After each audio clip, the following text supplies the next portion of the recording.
Graphics, graphics, graphics seems to be the only thing that modern day gamers care about. Oh, the frame rate's too low. Oh, it doesn't look realistic. Oh, you can't see the pores on the main character's face. No, graphics aren't the only thing or the most important thing for games. It's all about the gameplay. It's all about the story. Everything comes together to make it important. Let's talk about it.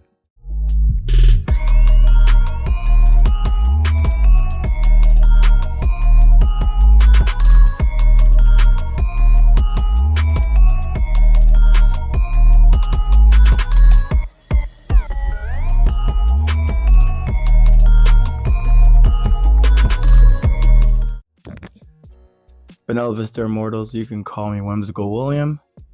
Welcome to my channel. In this video, I want to talk about my favorite art style and arguably the most timeless art style in video games. Is it hyperrealism? No. This is a stylized, interesting approach towards shading, coloring, gradation, and design elements in a video game. These video games are still relevant and they still look really good. And now a lot of gamers and a lot of people are focused on how realistic a game looks and how good the frame rate is, how high it is. And I remember when the most important part was the gameplay. Was it fun? Did it have a great story? And it makes me so sad that we got games out now that are absolutely drop dead gorgeous that have no substance or replay value. For a few examples of the games I want to talk about today, we got Beautiful Joe, my favorite game of all time. We got Legend of Zelda: The Wind Waker, my favorite Zelda game of all time. And then we got Auto Metalista.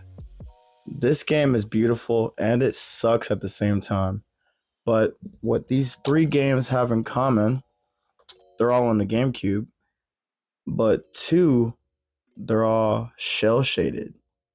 Another game that I want to mention is Okami. Okami is also a gorgeous game made by Capcom as well as the two other games in this list that I got. And there's plenty of other games. Killer is Dead, No More Heroes. There's a lot of great games that have this style. And what I could say about this style is, yeah, Wind Waker got an HD remaster. Looks brilliant, looks amazing. Okami got a whole bunch of remasters. The thing that really blows me away is when I throw these discs in my GameCube or my PS2, they look stunning even though they're fuzzy. Even though they're not HDMI, they're 480 IP. The frame rate isn't the highest, but none of that matters. They're just fun and they're beautiful to look at. Wind Waker is an amazing Zelda game that didn't do well when it launched, but has a cult following. Beautiful Joe isn't the biggest game, didn't sell the most, but people who've played it and who enjoyed it to this day still enjoy it and think it's a very beautiful game. And Auto Metalista is one of those games where you could go on YouTube right now after this video and you could just look the game up, and most people that talk about that game will tell you it's a beautiful disaster. It's gorgeous, but the gameplay is terrible. And that's unfortunate because it's so nice to look at. Think about Gran Turismo with a little bit more arcade style handling.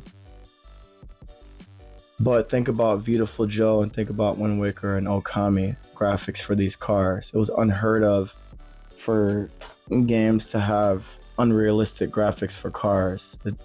No one was doing that. It was a risk that was too big. Everybody wanted to be as realistic, as simulated as possible. Capcom took a risk on this and had fun. And apparently the Japanese version of the game handles differently. My gripe with this game is it's damn near impossible to go straight. Like you always at an angle, you're always turning. The handling of these vehicles is some of the worst that I've ever tried to play.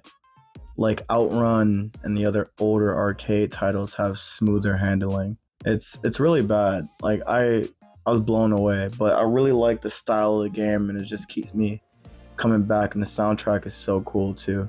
Capcom always knocks it out the park with the soundtrack. So yeah, this is just my love letter to cel shaded games.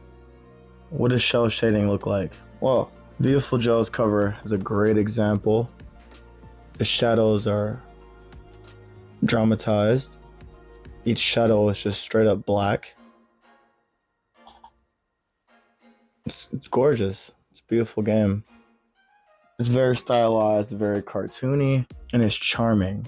There's no huge focus on realism or graphics, yet these games are fun. These games are replayable. These games are memorable. All these gorgeous games that are coming out now, they lack character. They lack personality. They're the electric cars of games.